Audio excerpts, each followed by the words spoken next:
今天买了一个猪心，先清洗干净。等会我们来做一个简单的炖汤。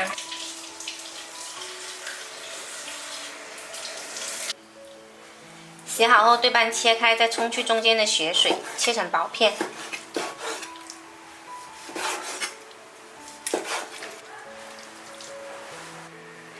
再来切几片姜。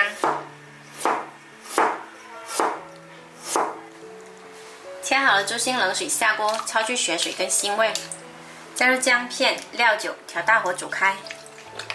煮开了就可以关火，再用清水洗去浮沫。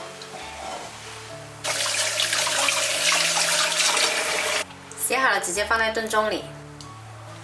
我们再来切一节莲藕，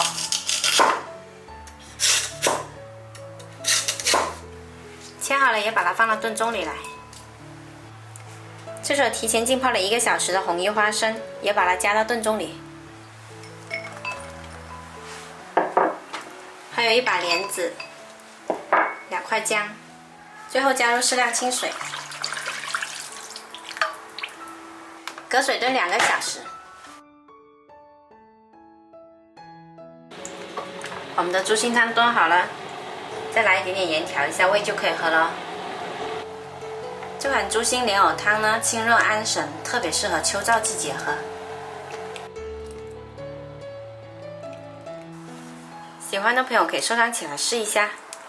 我是小麦，喜欢我的视频记得关注我哦。